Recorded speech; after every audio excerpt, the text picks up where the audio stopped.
the shelf.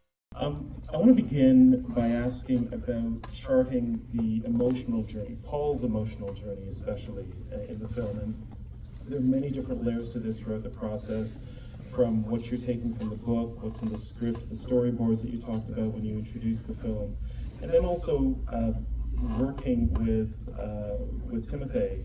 And there's so many different steps in his progression. When we meet him, he's very unformed, and by the end here of part two, he's a different person, he's a man now. How did you think about that emotional journey for him and what you wanted the audience to experience from that? Yeah, it's a good question. Thank you. The idea, first of all, it's on the list that I don't know if what I would have done if Timothy didn't embark in the journey. At the first movie, it's a much more, I would say, contemplative movie, meditative. It's a boy that discovers a culture, a new planet, and falls in love with that planet. But that boy is a old teenager. Is someone that is who has absolutely no power over his destiny and is a victim of the circumstances. And so there's something kind of passive to the character that so it's more introspective, and we work with Timothy on that introspection through the first part. I remember when I was doing first movie Timothy, sometime in some scene I had the urge to go back to have more energy, and I said no, the what if is later, Timothy. I kept bringing him down. But it's really in the second movie where the character suddenly has more control over the events and it becomes active and suddenly knows about life, becomes an adult. And it's the first time that I was like had the chance to follow an actor like that will age as the character in front of the camera and is becoming slowly a man but what is brilliant, and it was a beautiful collaboration, and it was, I would say, not difficult to sculpt that dramatic curve with him. There are moments in between the two films when he's learning to fight. For instance, in the first film, and he seems like a boy, like he just needs a lot of training. And then later on, there's that really pivotal speech where you see him really coming into his power. It's quite fearsome power. And it's a different character. I imagine you're directing him differently. Lots of things must have changed between how you shape those two scenes, for instance. Absolutely, it's there's something in French we said juvénile. I don't know, juvenile is the right word in English to say someone that looks very young in his features and in the structure of his body. But again, and between both movies, Timothy trained. He became more, let's say, physical, and he's a very powerful actor, and I think that for him, he has that both personalized side and that more candid, boyish. Say he's very playful human being, but in the same time, he has that gravitas, that depth, that weight that he can. Use and I remember when we did the scene of the speech, how it became Shakespearean and bigger than life, and it was an explosion in front of the camera, and I was so happy. I knew he would do that. I haven't seen. I remember when he was in The King, I knew he had that inside him. I knew that he had that capacity of transforming himself, and through some rehearsal also I had seen that we rehearsed that scene together a lot also, and to find the right tone but again, having to act in front of a crowd of extras with Javier Bardem, so it gives him also the oomph to perform, I think. And I also want to ask about creating the world for Paul and the other characters to inhabit. This is, of course, a world that readers of the book will know quite well and will have imagined themselves, but there's still some quite startling images when we first see I guess what I was most struck by was the weight, the mass of some of the structures and the planet, and that creating that sense of a kind of physical weight through how you show Arrakis and how you show the characters as well in that space. So I guess I want to ask you, technically, how do you create that palpable, three-dimensional sense of a place that we've never visited? Right, first of all, it's the power of nature. We shot as much as possible in the real desert and the real environments, and then the architecture was all designed in a reaction to the power of the ecosystem. The idea that in the book, the cultures, the technologies, the religion, the rituals, everything are influenced by the ecosystem where the people are coming from. If you want to know about the Fremen, you learn about Arrakis, and everything is explained through the relationship with nature. And Patrice Vermette, the production designer, and I, we thought about the architecture being in reaction to the power of the planet, and everything looks like a bunker, brutalist architecture that is there to resist for thousands of years under tremendous harsh conditions. And there's like we try to stay close to the spirit of the book, which is the exploration of the ecosystems and the relationship between the humans and the ecosystems. And as you were working with the different heads of departments, production designer, costume, and so on, cinematography as well, was that look of Arrakis, was that already there from the storyboards, or how did you first imagine? Well, I have to be careful what I'm saying because Sam is in the room. But it's honestly, there's a lot of things that are born in the boards, meaning that there's something very minimalistic about all the movies, the compositions of the images. There's a feeling of loneliness, of melancholia that was in the storyboards already. And a lot of the designs are coming from, as Sam and I are drawing together, I would say it would be unfair to say that there's a tremendous amount of work that is done from Patrice Vermette. There's the storyboards are there to inform Patrice, and Patrice react to that, and there's like he goes also specifically on part two. On part one, I was more upfront, but on part two, the vocabulary was defined. We knew what the world was looking like. We knew, and so Patrice was much more ahead at one point as he was designing the movie. It was the first time that I had the chance to revisit a planet, and the mot d'ordre, the main idea was to try to create a new spaces that to not, so the audience will not have the feeling of déjà vu, and to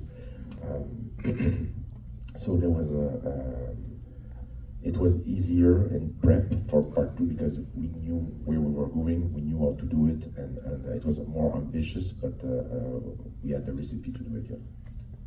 I don't know if I answered your question. I think you have. We're going to have some time for your questions in a moment as well, but maybe the last thing I'll ask you before we go to the audience is about the sound design and the music, because the immensity that we feel from watching the film, I think, also comes from what we're hearing, not just what we're seeing. And I want to ask you about how you marry the sonic soundscapes of the film, both music and sound design and effects and all that, with the visuals. Yeah, it's of course when you do sci-fi, the sound is you create machines, vehicles, and the sound is tremendously important. And I'm working with for both movies with Hans Zimmer, who had asked the permission to go very close to the frontier of sound design. And Mark Mangini, who did the first movie, and Richard King, who did the second one, were aware of that, and Richard had worked numerous times with Hans, so they knew where not to fight against Hans' firepower. because the word subtle is not something that applies to my German friend. It is the contribution, what Hans brought to both movies is astronomically important. Is the first person, the first artist I've met when I decided to do this adaptation was Hans. I knew he was a fan of the book, and in fact I didn't know. I asked him, and he told me then that he was like me, a massive fan of the book, and I had the feeling that to be able to express the sacred relationship of the characters with nature, and to find that balance in the movie. I needed a strong composer and someone that, and I knew Hans will have the power, the skills to go where I wanted to go, and it was a very special project for him. Dune is very close to his heart, and honestly, the movie owes him a lot. I'm sure. I mean, some of those sounds you can feel in your chest. You know? Okay, we're going to go questions now. We've got many people. I see several hands, many hands. Okay, I'm going to go right here first. Go ahead. Yes. Yeah? Yep. Me? Congratulations again. Your excellent career is fantastic. I just want to know, are you aware that the mix of divine and human issues in many of your movies, especially in this, and how do you deal with that as an artist? Question is, are you aware of the mix of divine and human elements in your movies, and how do you deal with that as an artist? The idea of the exploration of religion, you mean, or? Yeah. Yeah, it's one of the things that attracted me to one of the main ideas that I liked about the book. This idea of the exploration of the danger of the cross mix between politics and religion. That religion is a good thing, but when you mix it with politics, it can become dangerous, and it's something that I was attracted to. And I think that it's a very contemporary topic, yeah. So yes, I'm fully aware of that. Glad to hear. Okay, there are so many hands. I won't get to all of you. I want to go in the back. Someone's shaking something in their hand. Yes. First, I do want to say, anytime you do an adaptation, you have to take some liberties. One of my favorite was what you did with Chani as a character. Considering Dune Messiah is probably one of the harder ones to adapt, do you feel like you might need to take more liberties in adapting that, or do you feel like you're going to try to play it as close as you can to the book? Question is about, first of all, the questioner liked what you did with adapting Chani and changing her role, but also with Dune Messiah, it's more of a challenging book, and how are you thinking about that book? So I will be sorry to disappoint you, but I will not talk about what is not done. But I can say that the Chani was crucial to this adaptation. It's one of the big differences in the book for the people who read the book. Chani believes in Paul, follow him, and I wanted when the book came out, it's a story I told a few times in the press tour, so I'm sorry if I repeat myself, but when the book came out, Frank Herbert was disappointed about how the book was perceived. As people felt it was a celebration of Paul Atreides, and Amy wanted the book to be a cautionary tale. So he wrote a little book called Dune Messiah in order to correct that perception. And me knowing that I did this adaptation, part two, I think less faithful to the book, more faithful to Frank Herbert and the initial intentions, that it should be a cautionary tale about charismatic figure, messianic figures, and in order to do so, I used Shelley's character. So in the movie, there's a moment where there's like a slight shift where we slowly fall more into Shelley's perspective to see where Paul, to become critic about Paul's decision, and that is for me was fundamental for the success of this adaptation. Thank you. Let's go right here. Second right here. Yeah. I just want to know, are you planning on doing a director's cut of both movies? Will you do a director's cut of both films? You said it today.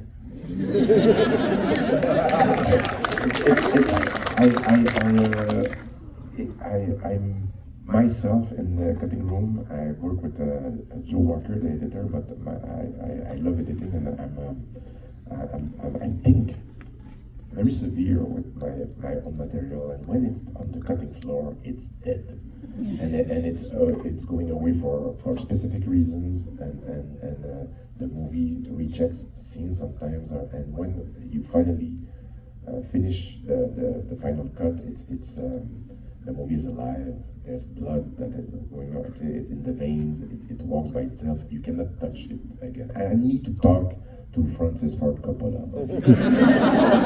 I don't understand, and I absolutely revere the master, but why does he touch over and over again his masterpieces? I don't know why he goes back. I think that when a movie is finished, sometimes I see my own, it happens sometimes that I see my own work with distance, and I will cut things out. I will remove, but I think it's not, you should not do that. I don't, in the history of painting, very few painters went back to the museum with paint. I know some of them did. You said just now that the movie will reject certain scenes. How does your film reject something that you've already shot? The thing is, that is why editing is a crucial process, and it's a very, very creative and powerful moment in the film's life. And in a way,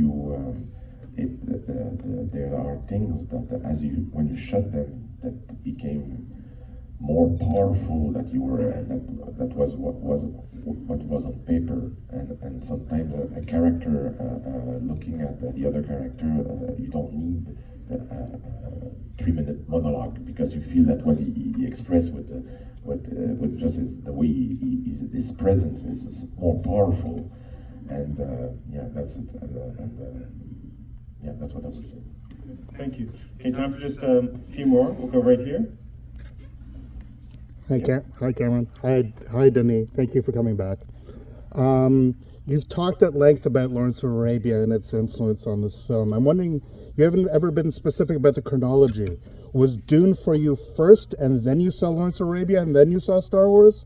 What was the delineation of your own filmmaking? Okay, the question is about the influence of Lawrence of Arabia and also the Dune book and Star Wars. What is the chronology? Okay, the truth is, I saw Star Wars first, because I was like, in 1977, I was 10 years old. And I still remember opening a newspaper and seeing a picture, a frame of Obi-Wan Kenobi and Luke Skywalker and the speeder and the land speeder, and talking to the stormtrooper, and the light and the textures, and it felt so real, and I was like, so Star Wars the first Star Wars was a big thing for me. Then came Dune, after I read Dune after that, and I saw Lawrence of Arabia for the first time as I was a film student, maybe at 18 years old or something like that. I was alone in a huge theater in Montreal, and I saw a 17mm print of Lawrence of Arabia, 4 hours alone, and it's still to this day, it's one of the best screening of my life. And I remember going back to film school the next day, and I thought I learned more watching Lawrence of Arabia than 3 years of film school. and to my I received a fantastic gift 2 years ago. When did we do it? It was around the time of the first Dune. So yeah. Cameron organized a screening again in 65mm, I think, of Lawrence of Arabia, and again, it was a fantastic experience. Thank you again. All right, seems like everyone has their hands on the I can't answer all. I don't see you guys really, because the spot is pretty intense. This side is a little hard. We're gonna go right here in the white top. Yeah. Actually, this is for my brother. I want to get him to ask him a question. Hi,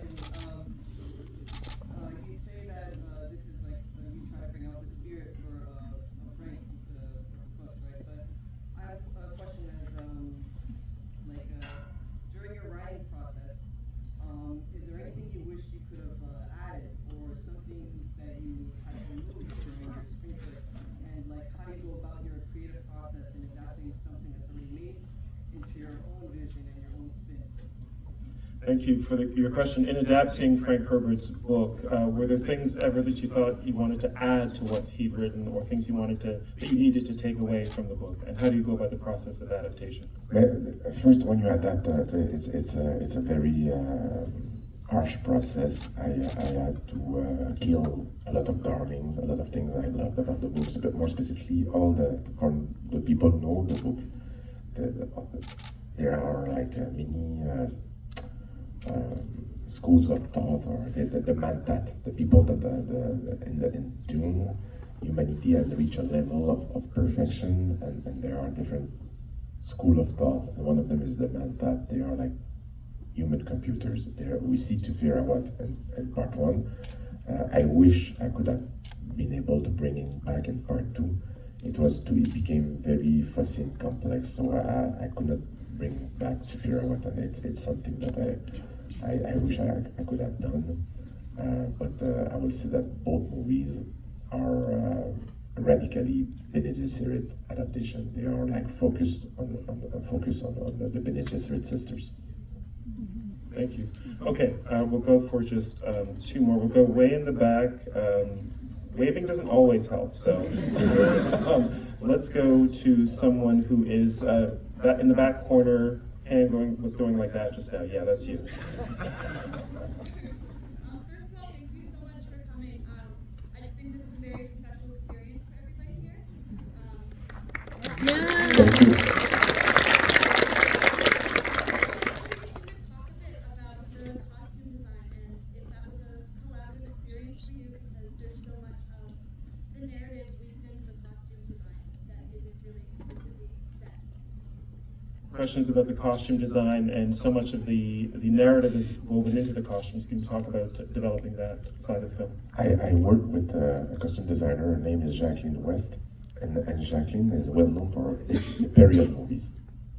And it was the first time she was doing sci-fi, if I'm not mistaken, and she loved Dune, but I loved the fact that she was a period historical specialist. If you saw Killer of the Flower Moons, Scorsese movie, she's the one with a fantastic work from Jacqueline. We approach it with the same spirit as a historical movie. And so I will give a lot of credits, sorry, to Jacqueline. There's one costume that I love that was thought of, and I asked Sam, who is here, my storyboard artist, to draw the Reverend Mother. And I said, just take your Sharpie and make a big black line. And that was the birth of that costume, just a bold black line, like an obsidian. So some costumes like that, like the Bene Gesserits, were born a bit on storyboards, but Jacqueline brought all her skills and poetry to the screen, so I will give her all the credits here. Voilà. I just ask you about the still suits, because when you read the books, that's something that I think many of us have such a strong vision of. And in working with Jacqueline on the still suits in particular, what kinds of decisions did you make? There was something about Dune is a blend of science fiction and medieval aestheticism, and we were trying so the still suit will look like functional, that will look a bit like body armors at the same time, and that will feel like something that's coming from the world of insects a little bit at the same time, and something that it was a very long process to define what the still suit will look like. Sam, I remember, was one of the first one that started to attack some ideas on paper, but it's really through with Jacqueline's work that finally we found that shape that I love so much, and that it feels like very active, like a desert pyjama that is very structured. And but it was a challenge to bring that to the screen, and also the still suit had to resist for real to the desert, to the environment. They had to be made so the actors could perform under very high temperatures, and so it's I will not lie, I don't think they were very comfortable. They look great. Thank you. All right, time for just Okay, this is inventive. Someone's got a red light. Yeah. All right, I you better go. have the flashlight on my phone. So speaking on revisiting the world and making it look different than how you did with the first film, watching both films back to back made me realize how you shot both films in different aspect ratios, different lenses, different cameras, but still utilizing IMAX. I'm wondering about the collaboration with your cinematographer Greg on what scenes you wanted to use with IMAX and how you wanted to differentiate the world with those lenses, with those aspect ratios, etc. Question is about the cinematography, specifically shooting with IMAX cameras and the IMAX aspect ratio, and how did you make decisions with your cinematographer about what would be in IMAX through both parts 1 and 2? Yeah, the first movie was shot in two formats, in IMAX and in 235. The idea was to, because it's a true test that I did, I realized, and by watching the work of other filmmakers also, is that to realize that by changing the aspect ratio in a movie, it's like another way, a new tool of expression, a new form of expression, when you can create punctuation or increase the power of a shot by switching the format in between two scenes or in a scene, and it's like a baseline a new baseline that I never used before, that I never had the chance to use before. And so in the first movie, everything involving nature, desert, and space is in IMAX, and the interiors and things that are more intimate were shot in 235. That was the approach. So when the characters will discover the desert or travel through the desert, they will have that oomph, that impact of the landscape, and that was the idea. For the second movie, which happened most of it in the desert, we decided to shoot all the movie in IMAX and play a bit between there's a punctuation between 190 and 143, just at specific moment to create that punctuation, that dramatic punctuation. But the second one was shot entirely in IMAX, and it's Greg and I, it requires discipline, because you have to shoot all the time thinking about N235 and IMAX, and it's a not ideal way of shooting, and it's different, but it's a discipline, and I was working with a very strong cinematographer, so really a lot of fun to play with those cameras. Thank you. All right, last question. We're going to go right here. Hello. I was so moved seeing it again. Thank you again for sharing. I know everyone said that before. A friend of mine was in Blade Runner 2045, Sylvia Hoeks, and she talked about how much you valued surprise, that she surprised you in the audition, that she was often surprised on set. I wondered, you shot these several years ago, is there anything that surprises you when you watch them anew? Is there anything that surprises you when you watch the films now, having valued surprise so much? You're talking about Dune specifically, or Blade Runner 2049? Dune specifically, but I'd love to hear about any movies that surprise you when you watch them years later. Yeah, it's a good question, because when you finish a movie, there's like as you're making it, you're going through a lot of joys and a lot of pain and a lot of surprises, good surprises, disappointments. You go through all the spectrum of emotions, and you finish the movie and you give your best to make it as best as you can. You give everything, and when the movie's finished, it takes me years before I can watch it again without being in contact. Like, I really debated with myself, should I sit with you today? And because I wish I had done it, but in the same time, emotionally, I'm not ready to watch part 2 again. and it's like, I feel I need some distance in order to be able to. It takes time for the wounds to heal. It's normal. All my movies have been like that. it takes me years and years and years to be able to think to watch them again. And when I do, it's always by accident somewhere. Because for instance, Blade Runner 2049, I had many years later to approve a print, a 35mm print of it. I was alone in a theater watching it, and I had suddenly the impression that I was seeing, maybe for the first time for real, with the proper distance, it's like finally I had made peace with the project. Yeah. So, yeah. I mean, filmmaker are neurotic. Well, Denis, thank you so much for sharing your vision for Dune Part 1 and Part 2 with us today. It's been a really special experience, as you said. We're really glad to see you back in Toronto. Thank you so much. Thank you very much.